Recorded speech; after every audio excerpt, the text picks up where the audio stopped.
uh, congratulate all of you and thanks all of you for your kind cooperation and also for your participation all our activities. Thank you, sir. Now I request our chairman, Gyaneshwar Garu, to give the welcome address. Yeah, today's chief guest Sri Sudhakar Garu, ex-CMD ECIL. Also, he is a IET Hyderabad Center's Advisory Committee member. And today's webinar speaker, Dr. Balaji Rajendran Garu, and Sri K. Lakshman Garu is our IET Advisory Committee Vice Chairman, and the Governing Council members of IET, Distinguished Fellow Member Murali Garu, and Senior Member Narasimham Garu, and Chennai Center's Venkateshwaran Garu, and all the other corporate members, Governing Council members, center directors, faculty, and students, webinar participants. Very good morning and welcome you all for this IET webinar series and 54th, I think 54th webinar of knowledge sharing session. First of all, we thank all the members for making this program very successful. Just now, our Honorary Secretary Sir has informed that we could be able to conduct successfully the AGM last week. That is why we could not conduct the last Sunday our regular webinar program. And the AGM was very successful under the chairmanship of Dr. Professor and Padmasri Dikshitu, Vice Chairman, the senior faculty, senior member of IET, Professor K. Narayana, Professor K. Lakshminarayana. They were the Vice Chairman for our IET Hyderabad, the advisory committee. So they have given, and all the senior and very distinguished members of advisory committee members, they have given very good suggestions during our meeting. Successfully, this program was completed. We have noted down what all the advices they were given to conduct another 1 year, which is due for our committee. We are all very thankful to them. And AGM was also very successful, sir. AGM was conducted for all the corporate members. Corporate members in hybrid mode, the program was conducted. And very good appreciation we had and suggestions we got from them, what to be done and all. And with that, the program was completed 1 year. And now we are back to our webinar series. Today we are conducting 54th program of webinar. And we are very thankful to Sudhakar Garu, ex-CMD of ECL, for accepting our invitation and be part of our IET webinar series and coming as chief guest. Sir is always with us. Whenever IET help is required, he has helped us. I remember when I was Honorary Secretary also, when we conducted the IET symposium, sir has come forward and helped us in some of the sponsorships for conducting the programs. Really, on behalf of IET Hyderabad Center, sir, I'm very, very thankful to you, sir, for continuous help you are extending to our IET Hyderabad Center. I also thank Dr. Balaji Rajendran, sir, for coming forward and joining in our webinar series. So to present today's webinar, a topic on the topic digital signature and public key infrastructure. So we are very thankful to sir on behalf of IET Hyderabad, sir. I'm thanking Balaji Rajendran sir to joining our team. Sir, please come forward like this with all the new topics to help our IET members and the students so that the knowledge can be shared in webinar programs. With this, I thank once again all the members and webinar participants for making this program very successful. Thank you. Thank you all. Thank you, sir. Thank you, Gyaneshwar Garu, for your nice welcome address. And once again, I welcome today's chief guest, P. Sudhakar Garu from ECL, and also Dr. Balaji Ramchandran Garu from CDAC. And thank you so much, sir, for your sparing your valuable time. Just a few words about the IET Hyderabad Center. Our IET Hyderabad Center is the second largest center in the India out of 63 centers, and we are having a corporate member strength of 2,500 plus. And we are having nearly 90 IET students forums in various engineering colleges in the Hyderabad region. And we are actually conducting the various activities for the knowledge sharing for the students as well as the members. So far, we are conducted various workshops, conferences, workshops, virtual industrial visits, and various webinars, and also apart from that, the regular events like IET Students Day, all we are celebrated, Foundation Day, all we are celebrated, and apart from that, we are also conducting various endowment and memorial lectures of IET on the honor of very senior members. So our IIT Hyderabad Center is located in Osman University, and which is having a 300 capacity air-conditioned auditorium, conference hall, and exhibition hall, and all the facilities.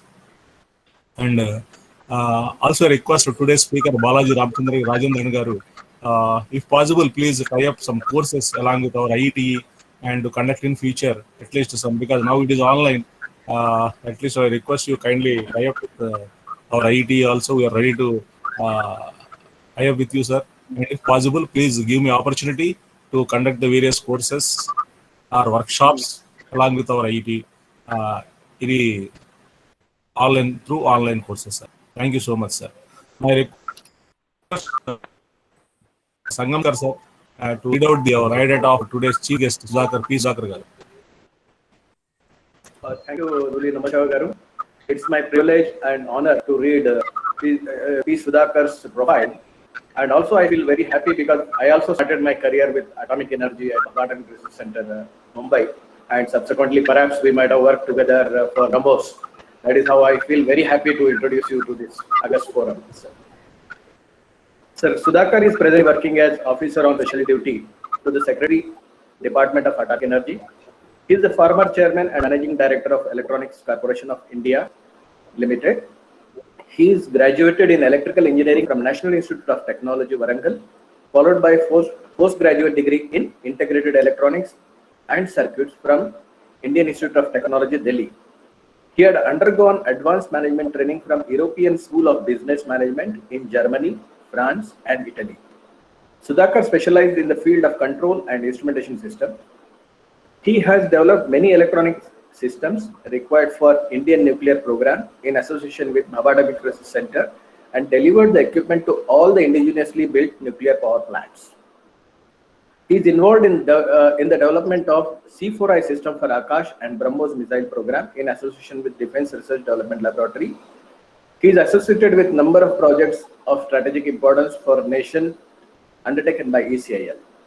Sudhakar played a key role in bringing out electronic voting machine, which revolutionized the election process in India. Under his leadership, ECIL delivered EVMs not only to the parliament and assembly elections, but also local body elections.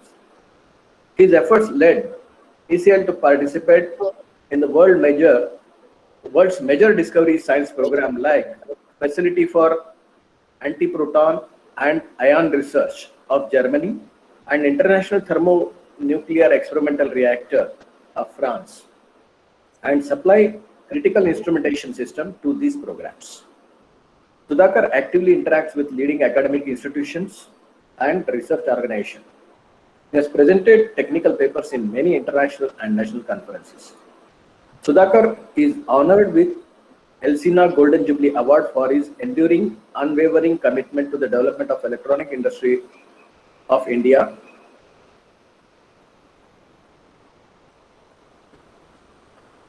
In recognition of his professional excellence, NIT Warangal presented Sudhakar Distinguished Alumni Professional Achievement Award. He is honored with Lifetime Achievement Award by International Society for Automation for his outstanding contribution to the automation in India. He is awarded Electronics Man of the Year for 2013 and 14 for his outstanding and consistent achievement during his long career. Sir, with this illustrious career and background, I now hand over the session to our secretary to take the session forward. Thank you, sir. Thank you, Sangamkar, sir. And really very big profile of P. Sudhakar garu. Thank you so much, sir, for sparing your valuable time and for joining as chief guest today. And we know that we have enormous contributions to our IET, and I hope that there is a break about last few years. And I request kindly resume your cooperation again. And definitely, we know that one, sir. We will definitely know. And please continue our full support to IET. And now I request to please address our participants. Thank you, sir. Very good morning to all the participants of today's knowledge sharing webinar. We all live today in the era of information technology. This technology has practically influenced Sir, your every voice is not facet. audible. Mr. Sir, Sudhakar, yes, slightly sir. increase your voice volume. Okay, sir. Okay. Sir, I'm operating at the full volume on my system. Okay, okay. Just, Right. so I can't probably, but I'll try to speak a little bit louder. Good morning to all of the participants of today's webinar. And I sincerely thank for the introduction Sri Shangameshwara Garu has given about me. Today, we all live in an era of information technology. This technology has practically influenced every activity of our life and the way we carry out our day-to-day operations. One of the most perceptible advantages we feel with this information technology is the convenience or comfort we feel most of the time in our operations. And also the amount of the improvement in our quality of life it extends. Just a simple example, in earlier days, we used to go all the way to bank to draw the money, and then with that money, we used to go to the market, procure the services or the goods which we require, and go to the point of the service to pay our bills. But today, if we look at it, we are able to do all these routine operations in a very convenient manner, sitting at a place of our comfort with a gadget which we have with us at that point of the time. And that gives us immense amount of the satisfaction as well as time to spare for the other activities. While we tend to enjoy this new comfort provided by this technology, often we start wondering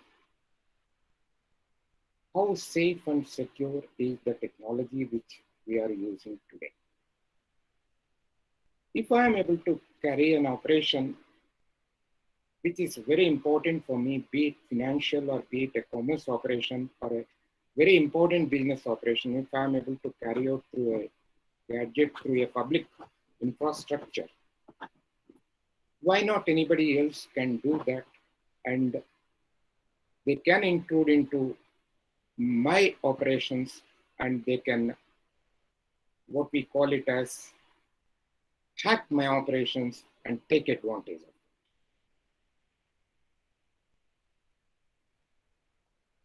But we often also get satisfied.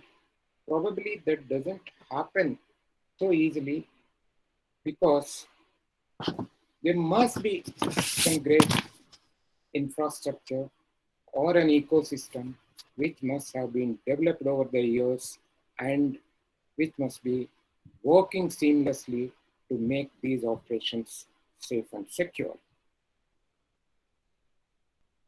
Often we also keep wondering, even simple thing like when we start talking to another person on a very important matter and we don't want anybody else to know what we are talking, how secure is the communication which we are making with that person? We get worried sometimes, or even sometimes we get worried about the way we use the devices, or even for that matter, even the very authenticity and integrity of the devices which we use.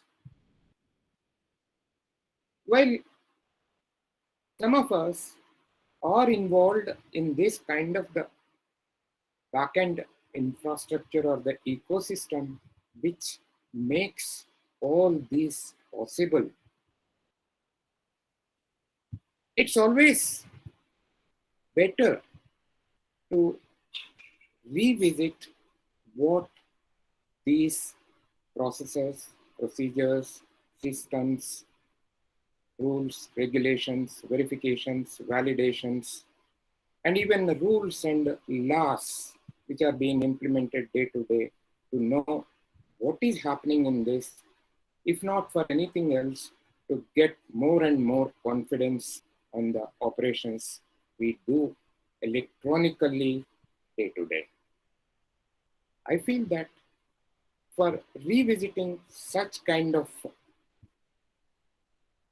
infrastructure or the ecosystem, probably there cannot be any better way than discussing with a person of eminence who knows very well about that and share his ideas and know something more about. Today, we are having an expert from an eminent organization which has contributed immensely for this ecosystem.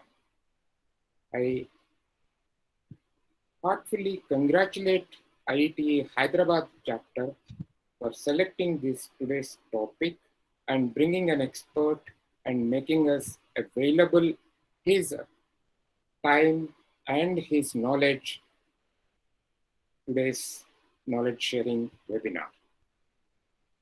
I wish the program all the success. Thank you. Thank you, sir. Thank you so much, sir, for your kind addressing our participants on behalf of IIT Hyderabad Center. And now I request our PC member, P. Sanjay Madam, to brief about our today's speaker, Dr. Balaji Rajendran, sir. Thank you, sir. It's my pleasure to introduce today's speaker, Dr. Balaji Rajendran ji. Dr. Balaji Rajendran is a Joint Director at CDAC Bangalore. He is leading the Center of Excellence in DNS Security and also leading a national level project effort for developing next generation smart applications enabled with digital signatures and public key infrastructure. He is an internet evangelist and had established a forum, Indian Internet Research and Engineering Forum, for promoting the development of Internet protocol standards in India. Sir has executed several funded both national and international and commercial projects predominantly in the areas of information security and streaming solutions.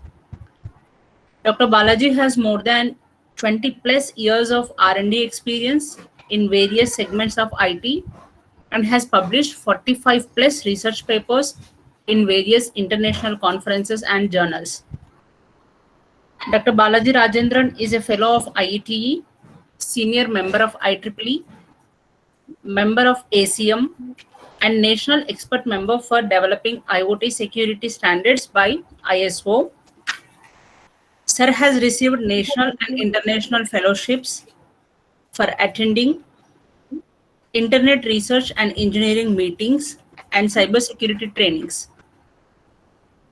He has delivered 75 plus technical talks in various prestigious forums. He is also co-supervising PhD scholars from NIT T, NIT K, IIT M in cybersecurity. Dr. Balaji Rajendran current research interests are in the area of electronic trust models and internet security protocols. Thank you, sir. With this brief profile, I hand over the session to you. Thank you so much. Thank you, madam. Now I request our today's speaker, Dr. Balaji Rajendran garu, please start your webinar. Thank you, sir. Let me share my screen.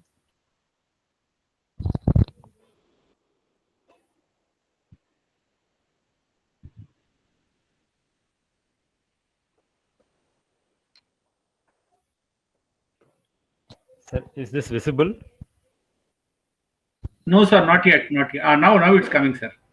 Yes. Opening up, right. So first of all, my sincere thanks to all of you for inviting me and for this particular wonderful session, and at the same time encouraging me for your encouraging words, sir. I'm very happy and delighted to be part of this forum. So let me begin it, sir. So basically, we will understand what is the need for electronic trust and what is the technologies which are available for assuring us electronic trust, and what is a digital signature and what is a digital signature certificate. That is the agenda.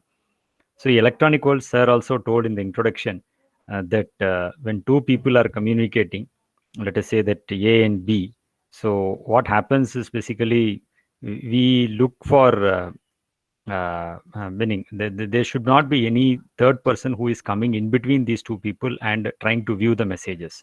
That should not be there. So that is the major thing that we are looking for. So this property, we call it as confidentiality. That is, when two people are communicating, third party should not come and see what we are communicating. So that is basically there should be a secrecy between these two people, A and B. So that property is called as confidentiality or secrecy. So that has to be ensured. So second thing is basically people do it for data theft in corporate kind of environment. So what happens is they try to do packet sniffing between routers and try to see what these people are, because you are in the public cloud in internet. So third party can enter and see what you are communicating by putting a packet detection this thing tool. So they will be able to find out what is the information that you are trying to communicate. So this is a thing which has to be stopped. So this not only between two individual parties A and B, it can also happen in a corporate world also. So this has to be stopped. Then third thing is basically integrity, attack on integrity. Say for example, what happens here is, now let us say that one customer is giving an instruction in the to the bank saying that deposit 1 lakh rupee into some X person's account. Now I'm just taking an example of Viru, Jay and Gabbar. Let us say that customer is Jay and he is asking to transfer 1 lakh rupees into Viru's account. Now what happens is basically the third party Gabbar, he comes in the middle and he tries to deposit 1 rupee in Viru's account and the remaining 99,999 into his own account. If he is able to sense the messages and he is able to do alteration to it, then that will be a big issue. So this is basically a breach of integrity. This is a breach of integrity. So this should be avoided at any cost. Okay, so that is why banks are all today using TLS, encrypted protocols. So nobody will be able to, even if a Gabbar is getting into it, you will not be able to find out what the messages are. So it is all totally encrypted in today's context. Then next one is a very common one. Say for example, this is very increasing kind of attack. Today, everybody knows that it is pandemic and people are working from home. Now let us assume this case. Say for example, Viru is out of his office environment and working outside his home, and Jay is basically in the office just for doing some activity. Now Jay actually Viru communicates to now let us say that this scenario is understood by Gabbar. That is, Viru is working from home while Jay is in the office for some activity, and Gabbar comes to no office. So what Gabbar can do is he sends a message to Jay saying that he is pretending to be himself to Viru. He says that you send me all the corporate communications which are marked as something confidential or something. Now Jay, if he does not have a foolproof mechanism to identify this is really not Viru, then he'll be obviously passing all the secret communications or the classified or confidential information to Gabbar. So Jay should have a very strong, very strong authentication mechanism in place, and he should be able to find out whether the message is really coming from Viru or not. So that is a scenario. So this is a very important thing, and these kind of attacks are very common, and a large number of attacks have happened in the pandemic scenario. Now, so basically, what are the four critical? What are the four? Basically, we feel that these are the four critical components which are required for a trust in the electronic system. Basically, first one is the privacy or confidentiality. If two people are communicating, nobody should be able to come and change the message or come and view the message. Okay, so that message is only meant for the authorized person to read or respond. That property is called as privacy or confidentiality. Second one is authenticity, ensuring that the message is originating from the client sender. So, for example, in this previous case, if J should be identified that the message has not really come from Viru, that mechanism should be there.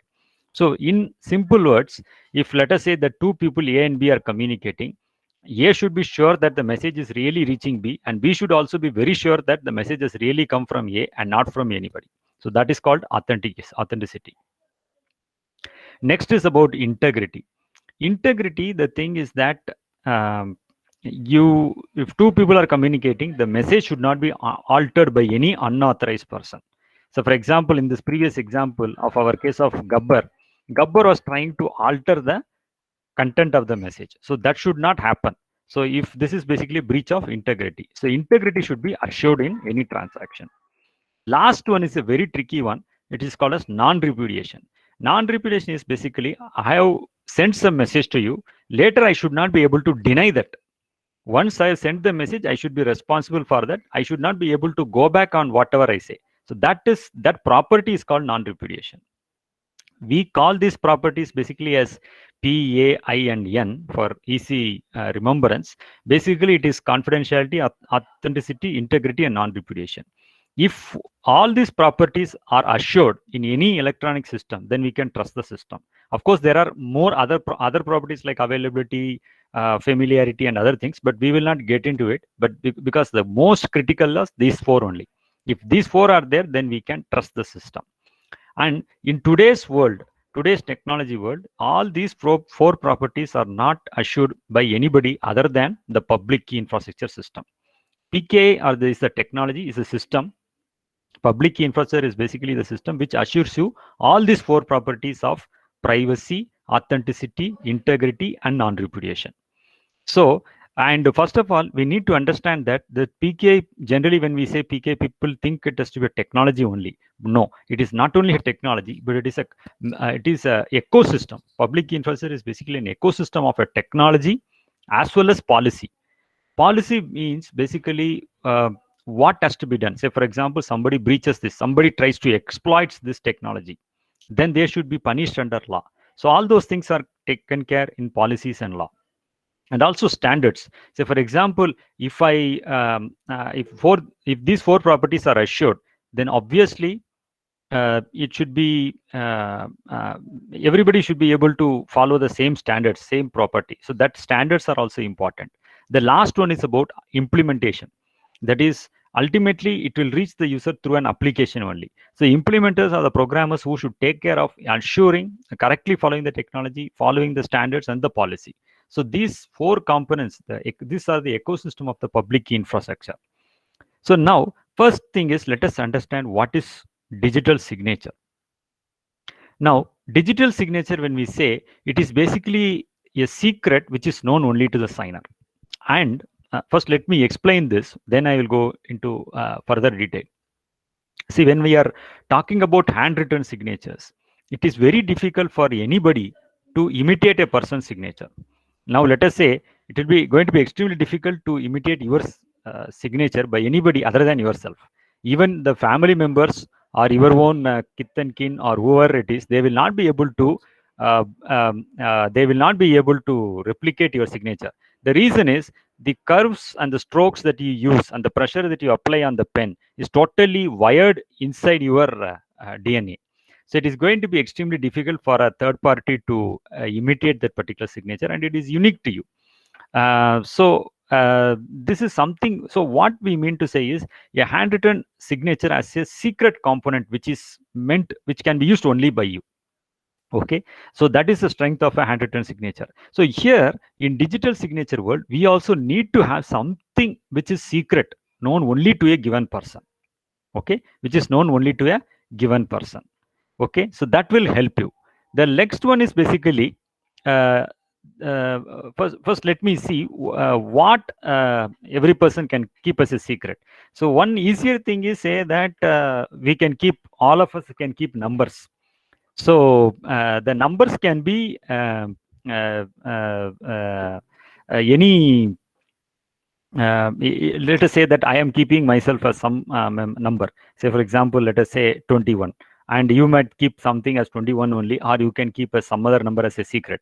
But there is a very tricky thing here. One thing is that both of us should not repeat the same number. Okay, meaning if I am keeping 21, you should not keep it as 21. And at the same time, you should also not know that I have kept as 21, because that is a secret, and secret should be known only to me. So these are challenges which are there. We will discuss this problem of keeping a secret for ourselves in a very interesting thing in the next slide. But you should understand that now a digital signature is basically derived from a secret which is known only to the signer. And second, there is a very interesting and important thing is basically the digital fingerprint of the message. Now, when we say fingerprint, normal human fingerprint, it is unique to the person. So for example, my fingerprint is unique to me, and it will not be shared, meaning even with my children or my brothers or sisters, nobody will share my fingerprint, or even my parents also will not share my fingerprint. Or even in the case of a co-joined twins also, they will have a different fingerprint. The fingerprints are always different from person to person. So what we should understand here is, first of all, any given message digital signature is there, we have to derive the digital fingerprint and then apply our secret on it. Then only a digital signature will be created. Okay, so these two are the important things. And please remember that digital signatures can be verified for authenticity, integrity, and non-repudiation. A, I, and N. Okay, so you may be wondering why I'm missing privacy or confidentiality, because the main purpose of signing is to prove yourself to somebody. Okay, that is the main reason. So there is absolutely not a requirement of confidentiality in the first place. But even if it is to be done, it has to be added with another component of public key infrastructure of this thing. We will get back to that in a moment. So now coming back to our question of secret. First thing, how do we ensure that every signer has a secret that only he knows? So you can think on this. And how can one verify that the claimed signer had indeed used his secret for signing without knowing that secret? Okay, so basically now let us say that I said to you that I am assuming a number as 21 and I am doing some mathematical operation giving to you. Okay, you should know that I have really done that, but you should not know the number as 21. Okay, you should be knowing that I have really used that secret for doing a signature operation. But at the same time, you should not be knowing that secret. So these are the challenges. So I hope you are getting the point. Now, what happens in the real mathematical world is they figure out this mechanism called keys. Okay, keys are nothing but big numbers, very big prime numbers, large prime numbers. When I am saying prime numbers, these are all minimum 256 digits and greater. Okay, and they found out they figured this mechanism in a beautiful way, where everybody will be given a pair of keys. Okay, everybody will be given a pair of numbers. That is, one of the number is called one of the number in the pair is called as the public key. Another number in the pair is going to be called as the private key. Now, whatever number has been told, you are deciding it to be keeping as a private key, that you should keep yourself, meaning you should not, obviously that is why it's called as private key, you should not share to anybody. The number which you are deciding to call it as public key, that you can distribute to anybody and everybody. That is called as public key. Obviously the name also says public key. Now, what is the beauty of this key is that they are mathematically related with each other. Both the public key and the private key are mathematically related with each other. How they are related? Now let us say they are related in a beautiful way, in such a way that now let us say if one of the key is used for encryption, then another key will be used for decryption. Now imagine this encrypting and decrypting as a kind of a lock. Okay, so here there is a lock also in this image. Now you have to use one of the keys for locking and you have to use the other key for unlocking. That is, if you are using private key for locking, you have to use the public key for unlocking. Okay, so this is a very kind of a special kind of lock where you have to use two keys. Now imagine this as a kind of a car key. You might well seen car keys. Okay, so in the car keys there will be two buttons, one for locking, another for unlocking. So here also the same concept is here. Okay. This one basically you use one of the key for locking and another key for unlocking. So that is a scenario. So if you are using one of the key in the key pair for encryption, then you have to use the other key for decryption. That is, if you are using private key for encryption, then you have to use the public key for decryption. If you are using the public key for encryption, then you have to use the private key for decryption. So this is how it works. So for digital signing, we'll be using a person's private key, and for verifying the digital signature, we'll be using the signer's public key. Okay, verifying the digital signature, we'll be using the signer's public key. So a bit of math, where this all came from. This all came from a concept called public asymmetric key cryptography. Now, one question that might come to your mind is basically, what will happen if now I told you that public key can be shared with everybody, while private key has to be kept for yourself. So now you may be wondering, what if it gets into a mathematician's hands? Now let us say a mathematician gets your public key. Okay, I told that both this public key and private keys are related with each other. So now by using his concepts of mathematics, how he should be able to, how you may be wondering how you'll be able to figure out your private key. The answer is basically, it is not computationally feasible to do. He can figure out, but it is not computationally feasible. For example, what he can do is, if he is having access to a supercomputer, a powerful supercomputer, and if he can afford to run a supercomputer in today's scenario for, let us say, 75 to 100 years continuously without a break, then you will be able to find out what is your private key from the given public key. That is possible. So, but you know that cost of running a supercomputer is going to be very high, and running continuously for 75 plus years, then that doesn't make any sense. By the time the lifetimes of everybody would have not been there. So it doesn't going to make really any sense. So basically what we say is these are all computationally infeasible.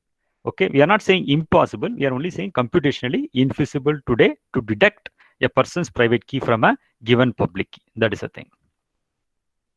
Then when I'm meaning key, actually I'm meaning such big numbers, large numbers.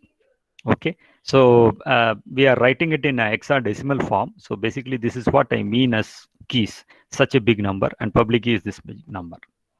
Now let me reinforce the concept. Now there is a piece of clear text.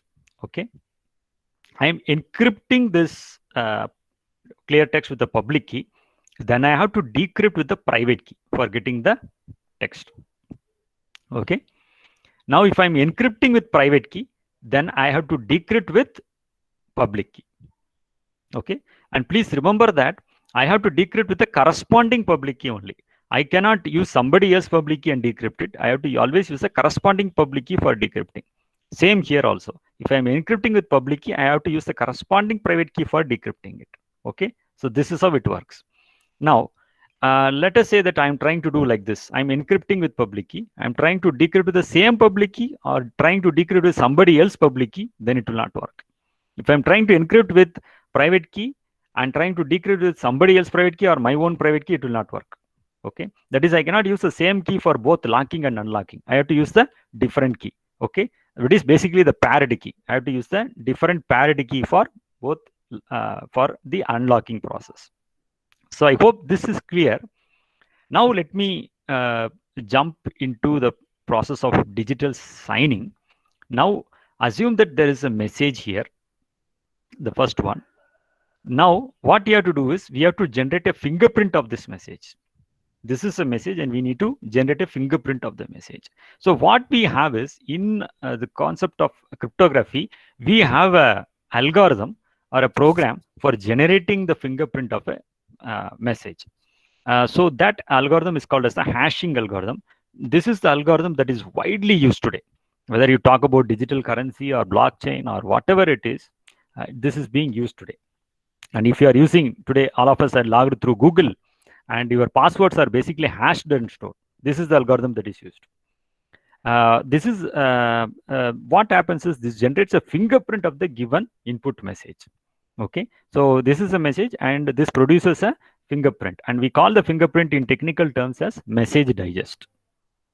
So this is the message which is done. Now just have a look at this.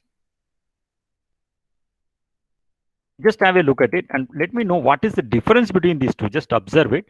These are the two messages which we are passing to the cryptographic hashing algorithm, and each of these message produces a message digest. So look at it and find out what are the differences between these two.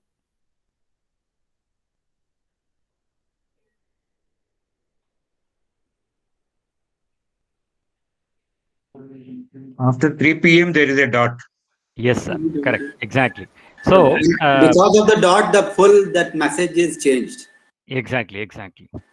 So because of the dot, the full this thing has totally changed. The message digest has got totally changed. So this is the importance of this particular algorithm. Now instead of this dot, now let us say if there is a blank space, then also we will get a totally different fingerprint. It will not be same as this one. Even space also will be counted as one of the character, and that will give you a totally different fingerprint. Now the interesting thing is this is a one-way algorithm. What does that mean? Now if I pass the fingerprint to a cryptographic hashing algorithm or program, it will not give me the original message back. Okay, it will not give me the original message back. So it is basically once the hash is, once the it's something like this. See, you have a fingerprint with you. Now by using the fingerprint, can you find the person? Can somebody reconstruct the look or the face or whatever it is of the person? It's not possible. So same way, if you're having a fingerprint of the message with you, you will not be able to get the original message back. If you try to feed to a hashing algorithm again, you will get another fingerprint. Okay, if you pass this message to a fingerprint, you will get another fingerprint, not the same fingerprint. Okay, and this is a very interesting thing. It always produces a fixed size output. What does it mean? Whatever your input size may be, input size can be 1 character, or it can be billions of characters, or it can be a big file, or even it can run to GB also. Output will be always same size, either 512 bits, we say, binary digits, or 256, whichever it may be. And any small change will produce a different digest. That's what I told you. Now, these are the popular hashing algorithms which are there. So, and this is a one-way function. And this is the reason that suppose if you forget your Google password, the Google will not be able to tell you what your password is. They can only send you a link for resetting your password, because they are not storing the original password, whatever you give. They are only storing the hash value of the password. So that is the reason that if you are forgetting your password, they will not be able to tell you what your password is. Instead, they send you a link for resetting your password. So this is the reason behind it. So these are some examples that you can see here. The same message which is being passed to different hashing algorithm, we are we are getting different values here, basically. And more the size here, basically this particular algorithm 512 bits. This, whatever the size of the input, it produces 512 bit. So this will this is more secure and robust than any other algorithm. So now let us get back to the process of digital signing. We have got the message digest or the digital fingerprint of the given message. Now we have to encrypt this fingerprint. How will we encrypt with this fingerprint? We will encrypt with the private key, with the private key of the person. That produces a digital signature for us. So basically, finally, we'll be adding the digital signature to the message and we will be sending it. Now, please have a look at this graphical representation of the image. Now, there is a sender who is composing the message. Okay, message remains as such, but what we do is we take a copy of the message, feed it into the cryptographic hashing algorithm, which produces a fingerprint, and we encrypt the fingerprint with our private key. See, please remember that we are not encrypting the message. Message is as such only. We are only encrypting the fingerprint of the message. So that produces a digital signature. That produces a digital signature, and that way we are sending to the receiver. So this is the process of digital signing. Now, let us jump to verification. So what does that mean? So I have received a message like this. There is a message here and there is a digital signature component here. Now what I should do is, I should take out the message component. I should take out this particular message thing out of it and then feed it to a cryptographic hashing algorithm, the same algorithm which you used, that I have to use it. Now what it will produce? It will produce the fingerprint that I have got it, okay, from this input message. That is number one. Now, second thing is I should take the digital signature out of the message and decrypt with the your public key, because you are the signer. Then I will take your public key for decrypting the digital signature. See what did happen to the digital signature? Well, digital signature, when you applied, you use your private key for encrypting it. So now if I am using your public key, then I will be able to decrypt it. If I am decrypting it, what I will get? I will get the message digest that you calculated. Okay, you calculated a fingerprint for the given message. Now I have also calculated. So this message, the second one was basically calculated by yourself, and this one was calculated by myself. If both these message digests are equivalent, then what happens is this message has been successfully verified. Why we are saying successfully verified? Because you know that any small change to the message will produce a different fingerprint value. Since both the fingerprints are equivalent, what happened is the message has not been altered. Whatever you sent is intact, has reached me intact. That is number one. Number two is the message has been really signed by you only. Why? Because I used your public key, signer's public key. That is, you had encrypted with your private key. So that means nobody else public key can be used for decryption. I can use only your public key for decryption. So that means, since I am using your public key for decryption, that means that you have encrypted with your private key, and your private key is your secret. Your private key is your secret. So that means nobody would have exercised the signature other than you. So basically, authenticity as well as integrity are assured. So this is the thing. So let me graphically show this thing. There is a message as well as a digital signature which has been received by the receiver. Now we take out the message and pass it to the cryptographic hashing algorithm that produces a message digest. And the digital signature is here, that we decrypt it using the sender's public key or the signer's public key. And then we get back the messages that sender or a signer computed. If both are equal, then we can trust the message because the message has really come from the claimed signer only, and the integrity has been preserved because both values are matching. Both the fingerprint values are matching. Otherwise, what we have to do is we have to discard the message and ask the sender to resend it. Now, so some examples of the message digital signature for a given message. So these are digital signature which I have generated long back. Okay. Now you can please have a close look at it. You will see when you say digital signature, this is how a digital signature will look like.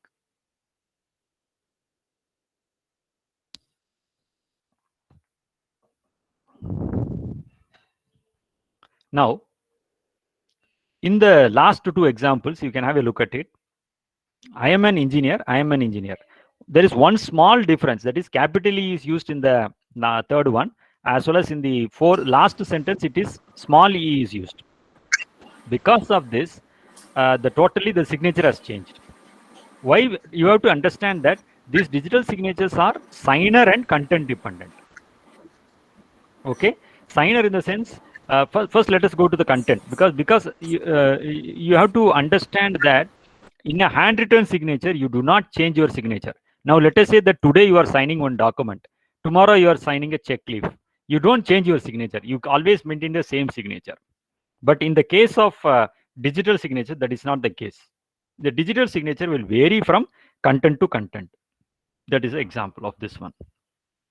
And not only that, now this I have signed this, while you are trying to sign the same message, you will get a different value because your secret key, that is your private key, is different, while my secret key or private key is different. So digital signatures are both signer and content dependent. So this is the biggest difference between a handwritten signature and a digital signature. Handwritten signatures are only signer dependent. Okay, it is basically based on signer dependent. It is not tied to the content because your same signature is the same whether you sign it in a check leaf or a document or whatever it is. Okay, so that is the thing. So digital signatures are both signer and content dependent. So this is the important thing. So a small recap. So digital signature is nothing but a digital fingerprint of the message plus the signer's secret. And it establishes both identity and authenticity of the signer and integrity of the document. And the last point, N is basically non-repudiation. So non-repudiation, I'm saying inability to deny being signed. So now I have digitally signed it. I should not be able to deny that digital signature. That I am just adding one catch here. I'm saying that is going to satisfy only to a certain extent. Okay. Why? We'll just discuss in a moment. The general conventions are for signing, we are using private key of the signer, and for verification, we are using public key of the signer. Now, there is an interesting thing. I said non-repudiation is only to certain extent, the inability to being signed. Now, imagine this scenario. I am digitally signing one document and giving to you. Now, you have taken some action on that. Now, and you got into some issue and you come back. So I am saying that I have not digitally signed that. So what will you do? You will say that you have used my public key for verification and it worked. And you may also share my previous messages which I sent to you. And you said that the same public key I have used, and that is a thing you might tell me. Now I may say that I have changed my private key. I have changed my private key. In the sense, I did not like my private key, therefore I changed my private key. Or somebody has taken my private key and misused it. Now, how will you hold me responsible for the private key that I own? That is an interesting thing. So for that, we need a third party. There is no other option. We need a trusted third party who can tell you, who can tell that what is the public key of a given person. Okay. So they give a document which is called as a digital signature certificate document that will tell us who is the owner of a given public key. Okay. And this is to establish and provide a strong mechanism for non-repudiation. Now, what is this digital signature certificate? This is an electronic document, digital document only. And it will tell you who is the owner and what is the information about the public key. Okay. And they will also sign. Any certificate, academic certificates will be signed by somebody saying that they have cleared this thing. For example, university, it will be done by a registrar. So similarly, here also, a digital signature certificate will be signed by the issuer. Now, there is an interesting question. Who can be that third party? Third party cannot be our friend or anybody, because third party should be really a third party. So that is where we come with the concept of certifying authority, CA. Okay, not chartered accountant. It is basically CA, certifying authority. So now these people will verify our credentials. Say, for example, if I claim myself to be Balaji, I have to produce some PAN card, Aadhaar card, whatever verification credentials, and then I have to prove my credentials. Then based on my credential verification, they will issue me a digital signature certificate, which will tell me who my name as well as my public key also. Now, very interesting and important thing is revocation of certificate. This one. Now, let us say that if I lost my private key or if my private key has been compromised, then what I should do is I should ask the certifying authority to revoke my certificate. Okay. So once a certificate is revoked, then nobody will trust that document. So now how will you know that a certificate is issued or revoked? What is the status of the certificate? How will you find out? For that, the CA, the certifying authority, has to maintain a central list. Okay. We call it as a certificate revocation list. Okay. They have to maintain a certificate revocation list. And they should tell whether a given certificate is revoked or not. Okay. So that is the thing. So this is my sample certificate which I am showing to you.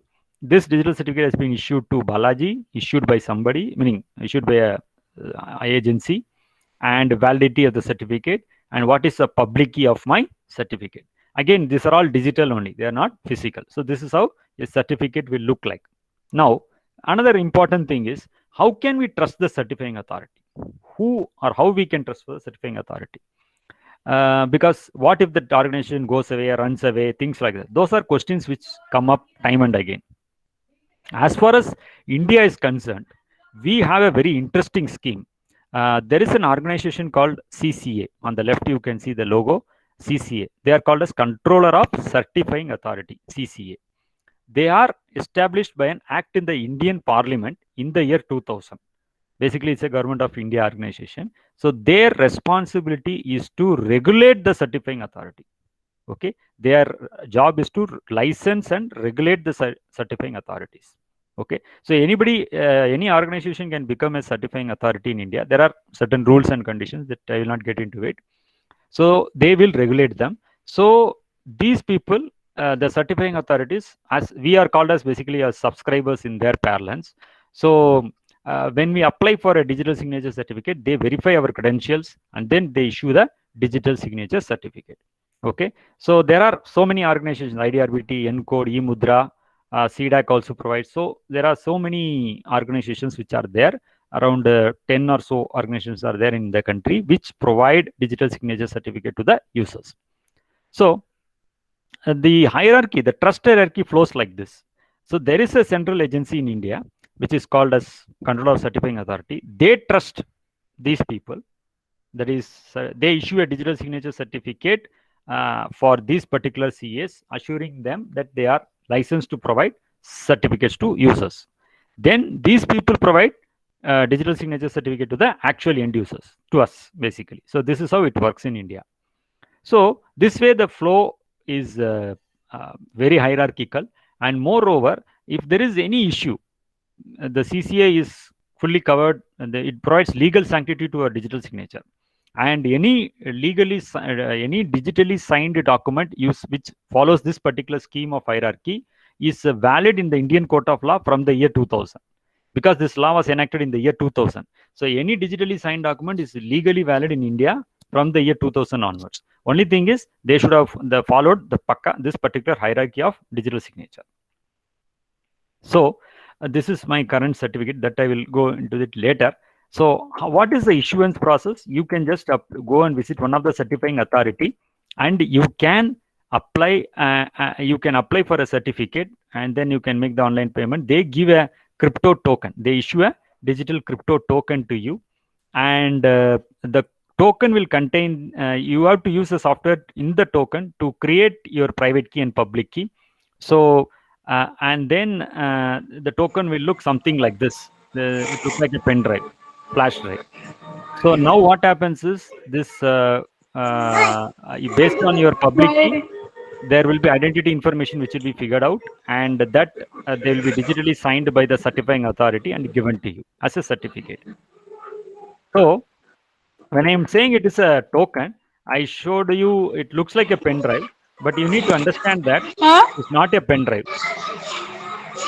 So this is the thing. So what happens is if you break open this crypto token, you will see something like this.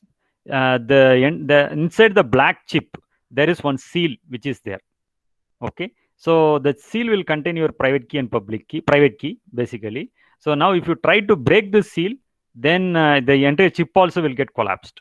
Okay, so this is the reason that this is a FIPS, that is basically an American standard, FIPS, Federal Information Processing Standard. So it is compliant to that 142. Basically, it's a tamper resistant.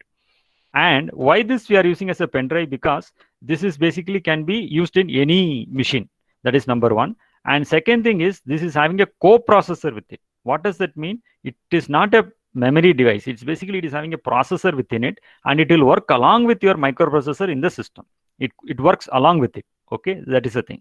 And keys are generated inside the token. Please remember that keys are generated inside the token. And you know that the keys are very big in size. Public key and private key, I showed you how big it is. So you are not supposed to remember any of the public key or private key. What you do is you set this device with a pin, like your ATM card. ATM card, what you do? You basically set it with a pin. So similarly, your private key access also is set with a pin. And you will, whenever the private key has to be accessed, you give the pin. So that is how it works. So there are certificate classes. Multiple certificate classes are there. Class 3 certificate, which you issue to individuals and organization, which provides you highest level of assurance, etc. We'll just get back to that in a moment. And there are digital signing certificate, encryption certificate, as well as TLS certificates. These are also there. And basically, I just want to tell you here. I'll just show a small quick demo so that you'll be able to understand much better. Just hold a second. Class 3, what you said is for individual. Class 3 also can be taken by individual, sir, but generally it is meant for corporate members because they have to prove the existence of an organization also. Individually is class 2. Yeah, class 2. Generally they can go for class 2. Just a second.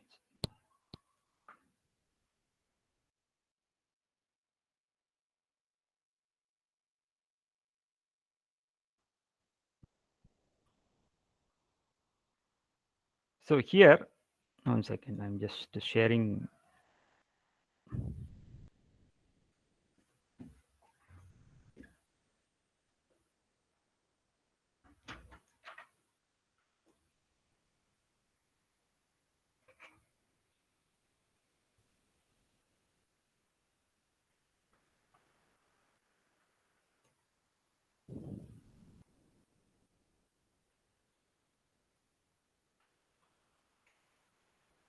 I hope everyone is able to see this document.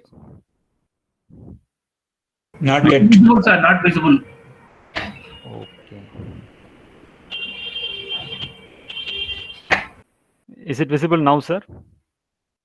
No, sir. No, not Yes, yet. sir. No.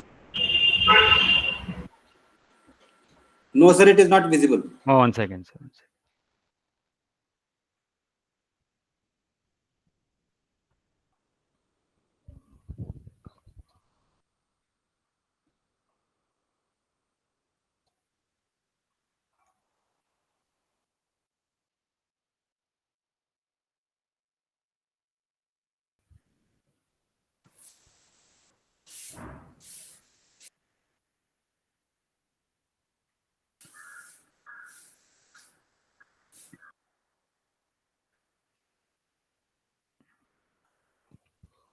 Is this visible, sir, now? Yes, sir. Slowly getting. Yes, sir, now it Yeah. is visible. Yes, sir. Yeah, visible. Okay, fine, sir.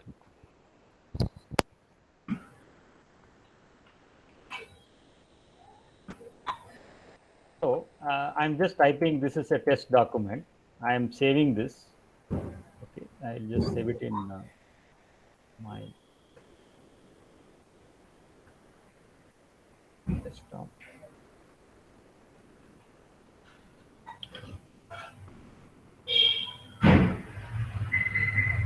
So now you can see the pen drive that I'm having with me. Now I'm going to put it in my system. So what I'm going to do is, this is a Microsoft Word is basically an application. So now I'm going to digitally sign this document. So I just click on File, and then I'm going to protect document. In the protect document, I'm going to say add a digital signature. Okay, I'm going to click on add a digital signature. So you can see this window coming. It is asking me for commitment type. I can say that I have created and approved this document. Purpose for signing this document, I can say something demo. And signing as Balaji Rajendran with a certificate issued from SafeScript. So I'm going to click on sign. Now what happens is, once I click on sign, whatever content I typed in the document, there will be a fingerprint of the content which is generated in the document. So once the fingerprint is generated, that fingerprint has to go inside my crypto token. Because I told you the private key will never come out of my crypto token. So what will happen is, the fingerprint has to go inside my crypto token, and then that fingerprint has to be encrypted. That is what we did for digital signing. So now my system is prompting me to for accessing my private key. So my private key has been protected by the PIN. So I am giving the password. Once I give the password, my private key will be unlocked, and that will encrypt the fingerprint which has gone into the crypto token and come out as a digital signature. So now digital signature has been confirmed and it has been saved. So now you can sign the document. Word also says this document has been signed.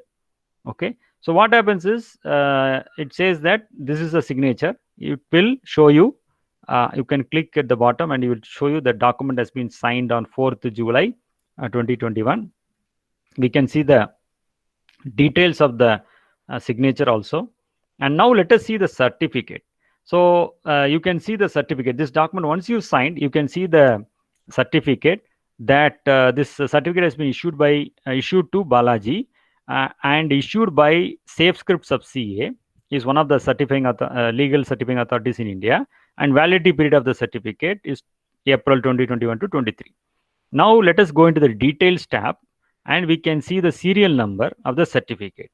Okay, and then we can see the issuer, validity, etc. Subject is also here, and this will contain information. This from where, Karnataka, Bangalore, etc. Next is public key. What is the public key? So basically this is the public key of myself. Okay, so this is my public key. This is contained here. Okay, so this is the entire thing which is contained here. Now certification path, let me show on here. So this certificate issued to Balaji by SafeScript sub CA, and SafeScript sub CA has been issued a certificate by SafeScript CA, and they have been issued a certificate by CCA India, the root, the hierarchical of the Government of India organization. So now let us go and see everybody's certificate. Now currently we have seen Balaji's certificate. We will go and see the certificate of SafeScript, because they are the people who are issued me. So we'll see what certificate they have. So I'm clicking their certificate and I'm trying to see what they are. And this is basically issued to SafeScript CA by SafeScript CA, and their validity we are seeing, and their serial numbers we can see, and their public key also we can see, etc. And very importantly, you should see their certificate distribution points also, CRL. So if the certificate has been revoked, where it will be kept, that certificate CRL distribution points also will be there. And then the certificate path. Okay, so SafeScript sub CA is there. They have been issued by a SafeScript CA. Okay, so now we'll go and view their certificate, and their certificate is issued to SafeScript CA by CCA India, and their validity is for 10 years from 2014. Their details we can see, and all those things, basic constraints, CRL, everything we can see. Key usage is there. Then their certification path, if we go, we will go and see CCA India. And CCA India certificate, if we look at it, what we can see here is, this is a certificate issued to CCA India by themselves, CCA India 2014. Why? Because this is at the root or the top of the hierarchy. They are trusted by the Government of India, and therefore there is nobody above them. So they issue a self-signed certificate to themselves, and below that they subscribe to everybody. So this is how their certificate is, their issuer is, and all those things, their public key, their subject, everything we can see. And this is their certification path. We have reached the top. So this is how it is. So there is a clear hierarchy that you can see. So CCA India is trusting SafeScript CA, and SafeScript CA is trusting SafeScript sub CA. SafeScript sub CA is trusting Balaji. So this is the scenario. Okay, of course I produce all my documents and then they are trusting me as Balaji. So this is the thing. So this is how the signature is. So once I digitally sign this, all this information gets added to my document. And how a digital signature happens also I told you. So this is what it happens in this application. So now let me close this. I'll just show you one more very famous application is Adobe. Everybody is using PDF readers these days. So let me just save this as a PDF document without the signature.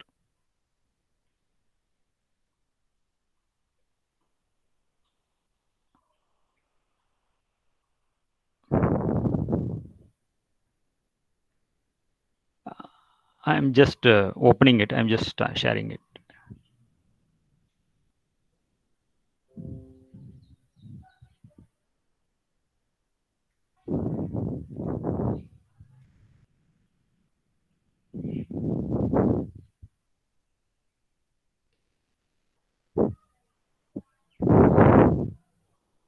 I hope this PDF document is seen, sir.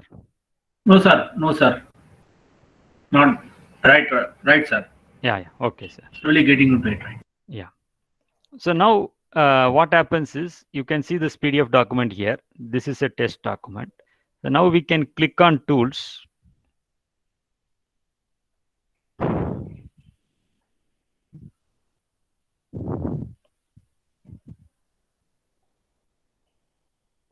And once we click on tools, we can see certificates here.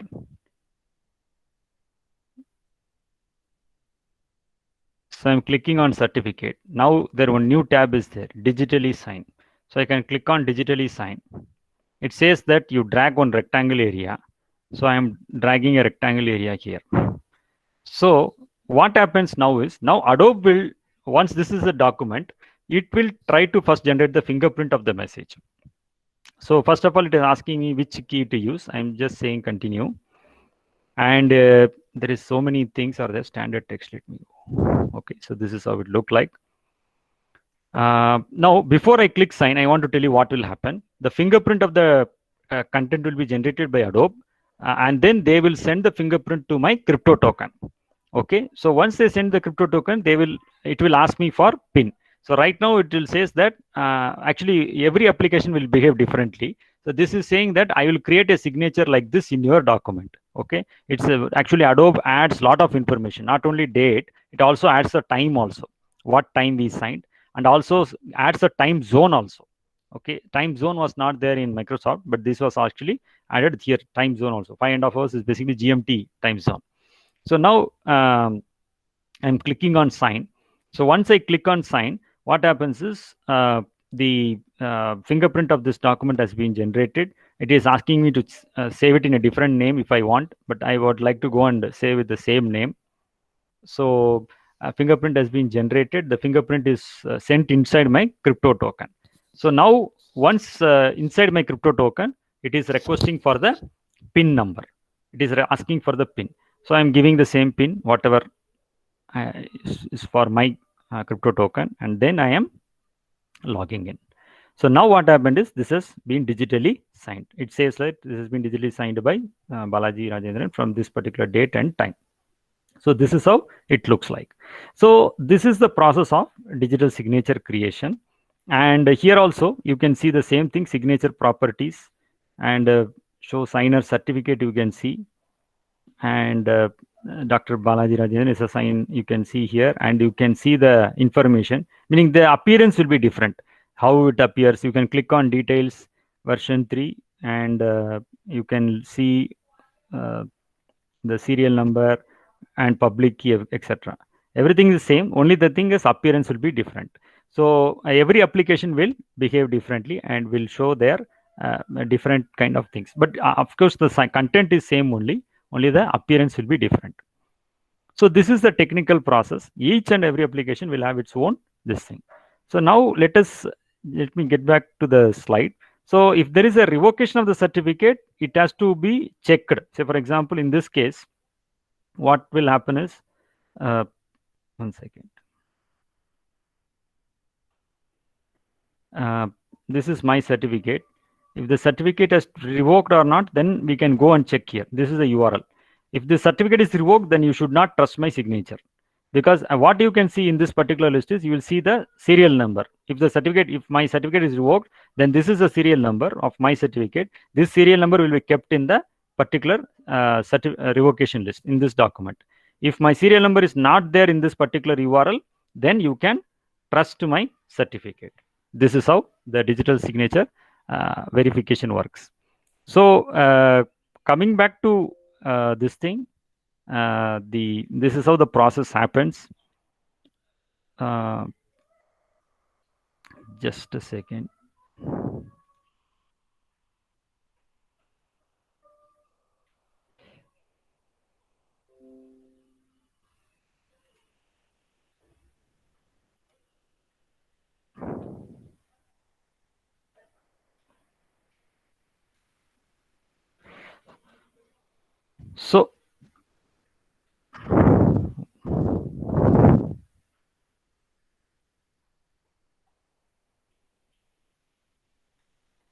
So basically this CRL is a list of serial numbers of certificates that have been revoked.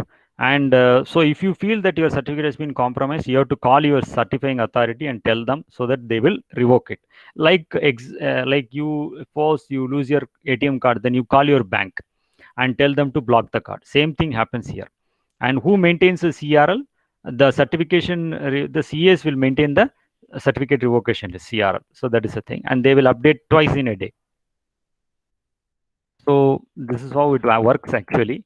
And the validity, so for example, any digitally signed document, it's not only enough to verify the signature. Signature verification is only one of the things. Second thing is you also have to verify whether they have digitally signed using a legally valid hierarchy in India. So that also we have to look at it. And third thing, you also have to see whether you used a valid certificate. When I signed, when every certificate is not valid forever. Every certificate is only valid for 2 years. You may be wondering why. The main reason is the key sizes, the number sizes keeps on increasing. 20 years ago, we started with 256-bit key. The size of the key was basically less. But today we are talking about 4096-bit key. Okay, so the size of the key keeps increasing. So every few years, obviously they need to change it. So that is one of the reasons why every certificate is only valid for 2 years. After 2 years, you have to go and renew your certificate. That is one thing. Then basically a revocation. You also have to see whether the certificate has been revoked or not from the certificate revocation list. At least these things you have to check whether to know whether a digitally signed document is valid or not. So when we are using applications like Microsoft Word or or Adobe Reader, they will do all the verifications automatically. So all the calculations are done by them automatically. So this is what happens behind the scene when you do these clicks. So a small word of caution, you need to understand that these tokens are only safe as much as you use it. So you should not share the crypto tokens to anybody else. And it is not a panacea for anything. It cannot protect you from malware or ransomware, whatever it is. It can only provide you trust in transactions, electronic trust in transactions. So that's the thing. And you can find more of information and other things from our social media pages. I'll just share that one also with you for just 1 second.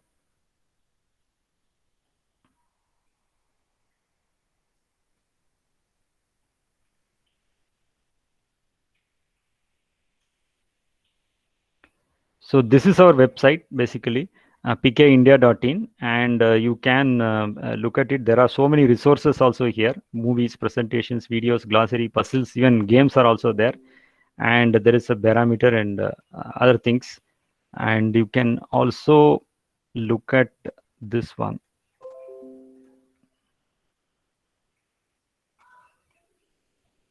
Our YouTube channel. So this is our basically YouTube channel. And in this YouTube channel, you can see all the videos on digital signatures, both as snippets as well as bigger versions of it, as well as programs, including conferences. Technical software coding also is available.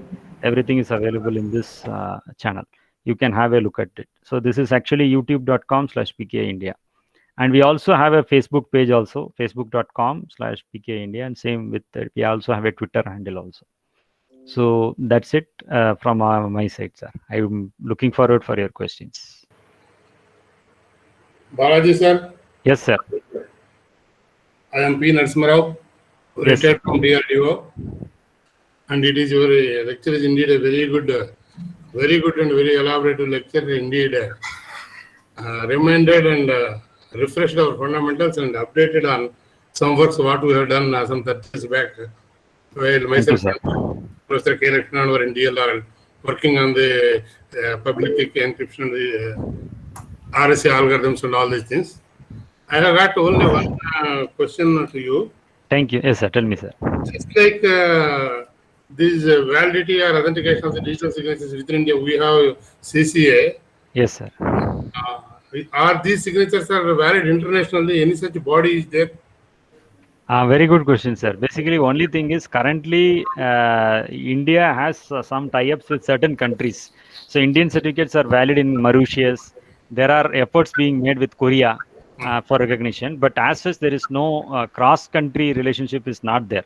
But at the United Nations level, there are things which are moving to ensure that one country's signature is automatically recognized by the other country if it is through the legal thing. A move is being made through the United Nations, but we are yet to see full-fledged implementation, sir. I think that is essential, particularly with the compassing globe. Exactly, sir. We need that. Okay, very good lecture. Thank you. Thank you, sir.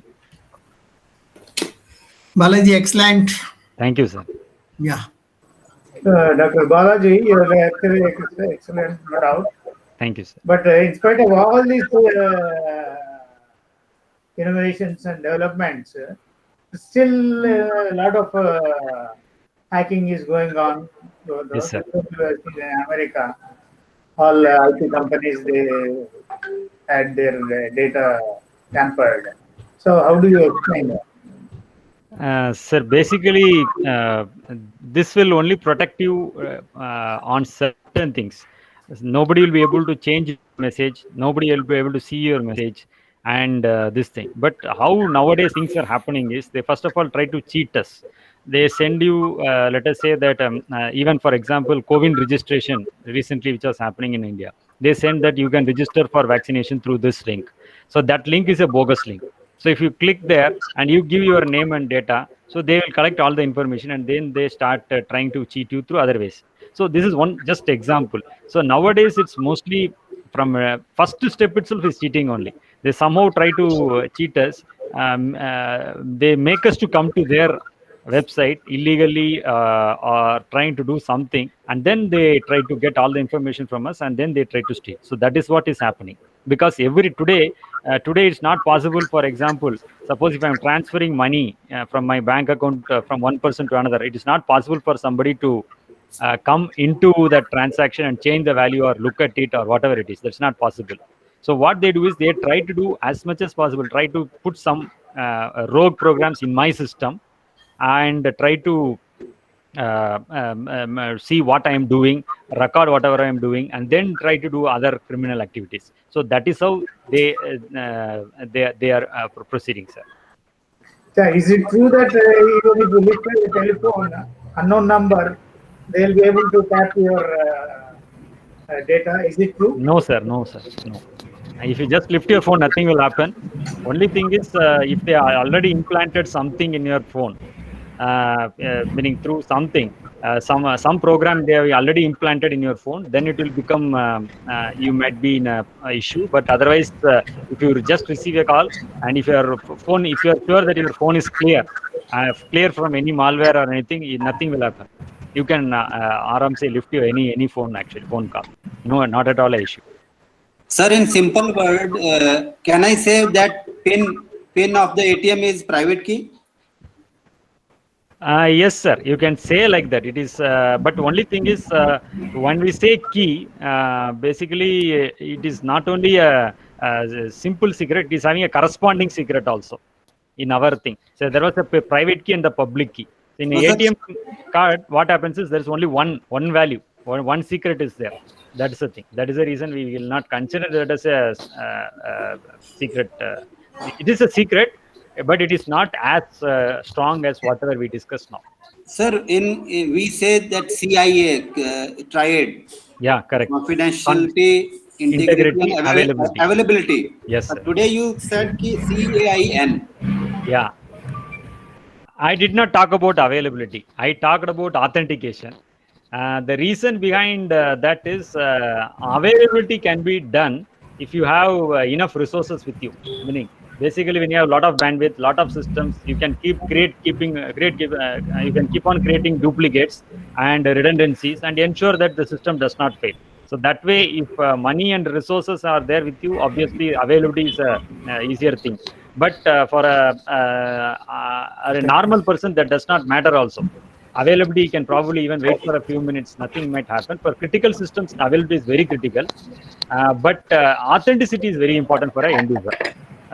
So I talked about the confidentiality, integrity, and authentication. That is the important thing.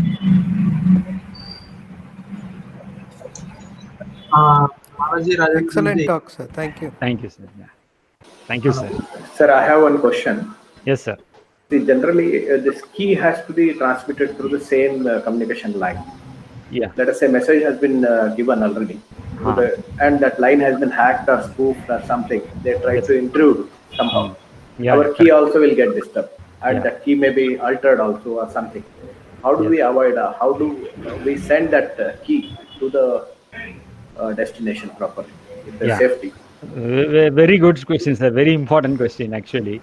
So what we do is when you are typing HTTPS in the browser, and accessing your website, this is what happens. First of all, my system will generate one key, and your system also, as a server system, also will generate a key.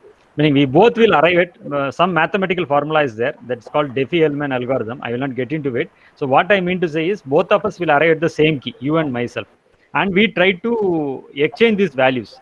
Now we have to ensure that nobody comes and sees this thing. So what we do is we use this thing. Say, for example, if I want to send a secret message to you, now what I should do is I should encrypt with your public key. Your public key is available to me. So I want to send one secret message to you. What I will do is I will encrypt my message with your public key and send it to you. Now what will happen? Nobody will be able to see that message except for yourself. Why? Because only your private key can be able to decrypt that message, and your private key is with your custody, within your custody. So you will not be able, nobody will be able to see it. So if I want to send a message to anybody, I should take their public key and encrypt the message and send it. That's all, sir. Okay. Same concept is applied there also in HTTPS also. Yeah. Sir, one more, if you don't mind, one more question I'm having. Yes, sir. See, today, most of our important documents we are storing in the DigiLocker. Yeah, correct. And you said DigiLocker, since there is every possibility I may change key and the corresponding party may not know that it has been changed.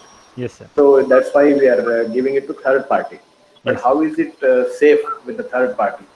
Is it safe? With Yeah, the third party? Like Mudra or CDAC or whatever you have mentioned. Yes, sir. Or NSDL.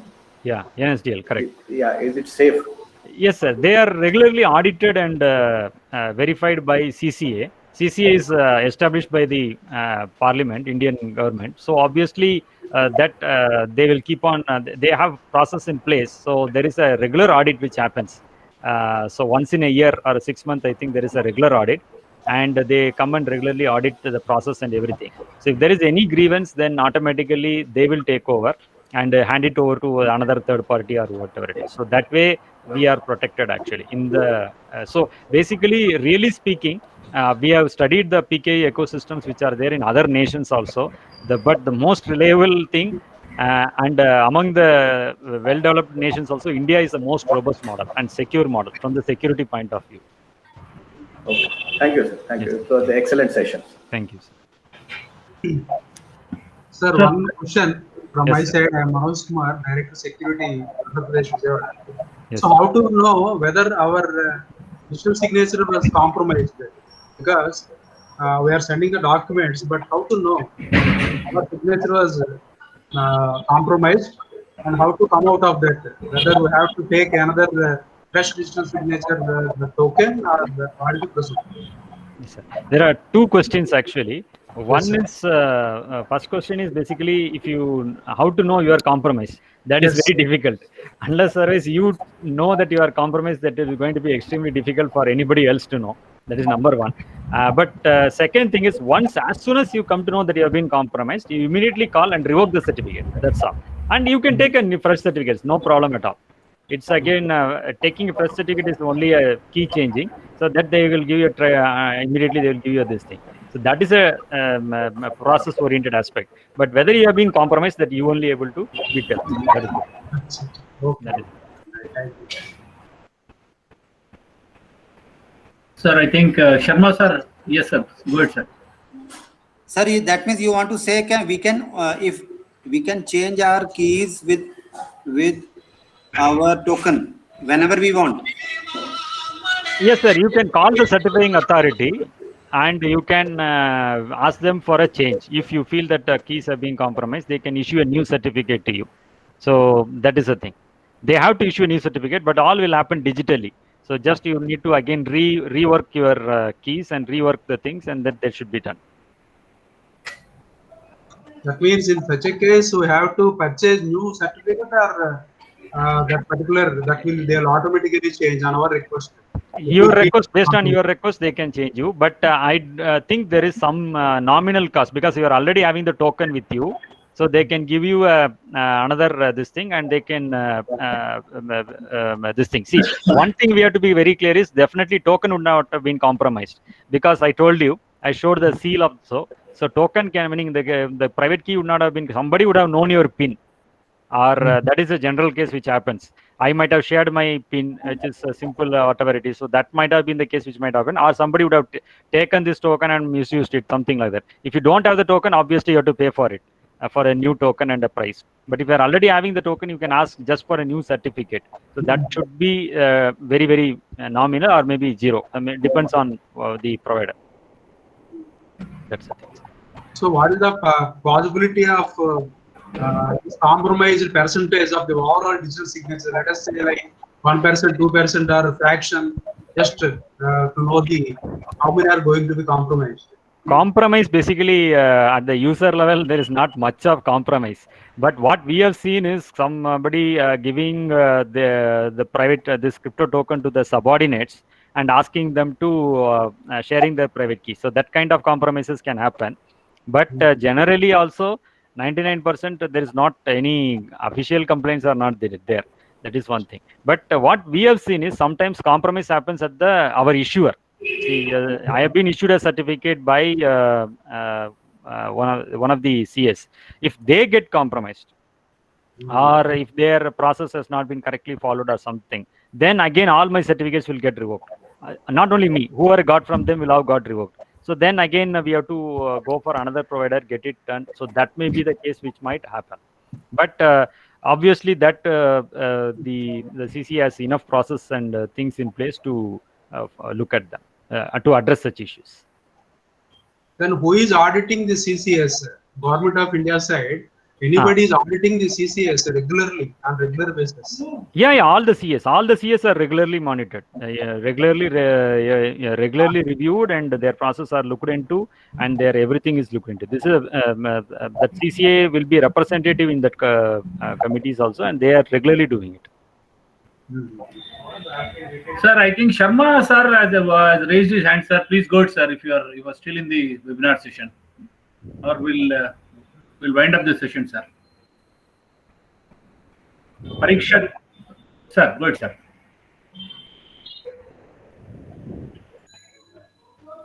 So for winding up also there is some keys required. That I all have to raise the hand, then only winding up will happen. All have to raise the hand. It is so interesting, no? Sir, I'll share it with you, sir. I'll share it with you. Okay. But don't tell openly. They will catch me. I think private key is required. Yeah. Nice one, sir. Nice one. No, Balaji is this similar like I have heard it earlier, and that's why the one reason I wanted to once again listen. That's why I proposed that I want people to invite you. Thank you, sir. Sir, it's a nice one, sir. I think the thanks goes to initially Bhatia sir. Bhatia sir has given you a way into your knowledge, sir. I think as secretary has informed, we would probably like to be in touch with you and make sure that your knowledge is percolated to all the IT fraternity of the Hyderabad Center, sir. At the outset, we should thank you, sir, for having given the time and made sure that one of the important subjects at the education level, academic level, I think most of the students could not be part of today. It's unfortunate that students could not garner the knowledge that what you have tried to be part of this webinar. But anyway, we tried our best to ensure that students will always be part of this, sir. Somehow we are missing the students, sir. We are heavily motivating the students to be part of every webinar session, sir. Somehow we are missing. I think experts, if you have any... lot of the faculty and senior people are there. So once we are empowered, we can always give them. That's fine, sir. So it is not going to go, even they might have not lost that much because it is preserved with us. We can definitely share them in another platform. Sir, I think some blessing in disuse or some consolation for it. Anyway, thanks Bhatia ji. And we also should thank Sudhakar sir. He's a very senior man. He was the CMD of ESL and the ECL, and then the secretary to OSD to Secretary of Atomics Minerals Division. I think he's in the session all through all three of webinars, sir. We should thank Sudhakar sir. And we also thank many big people who are part of this. K. Lakshmanan Garu, our Vice Chairman, Advisory Committee. Khori sir, I think, is keenly listening to you, sir.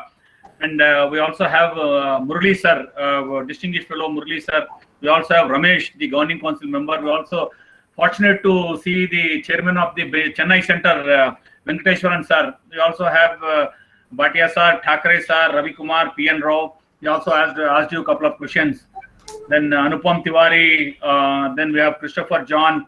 We also should be thankful to some of the faculty, as Bhatia sir said. We have Ingu Sharad. We also have Pundalik from another college. We have Narsimachari, Ranganadam sir, Murthy Sharma, and Gurram Prasad. Many more. I probably might have missed some more. I don't know who is this GMK sir. Mirora Tili sir, Sri sir. I am Manoj Kumar sir, Director, Ministry of Communications, Vijayawada Security. I am from this Vijayawada chapter. I am a FIE, recently enrolled FIE. I am Manoj Kumar, GV Manoj Kumar, ITS, Indian Telecom Service. Sir, I'll be in touch with you, sir. I'll be in touch with you. We can have a wonderful time also ahead of the Hyderabad thing, sir. I thank all the participants, sir, for having the part of this webinar session, and also thank them to have a wonderful weekend. And we again catch up the next week, next Sunday. So wonderful, sir. I mean, with the touch unta, sir. I also will share my number with you, sir. Okay. Manoj sir, thank you. Okay, Sir. okay, sir. Thank you, thank you. Thank you, sir. Have a wonderful time, sir. Good weekend, and again catch up next week. Thank you. One and all. Thank you. Thank sir. you. Thank you. Sir. Thank you, sir. Thank you, Thank Balaji. you. Yeah. Wonderful. Thank you, Thank Dr. you, Guru, sir. Dr. Thank you, sir. Thank you. Thank you. Thank you, Ramesh sir. Thank you, sir. Thank you. Thank you. Thank you. Excellent session, sir. Thank you. Thanks, Sudhakar.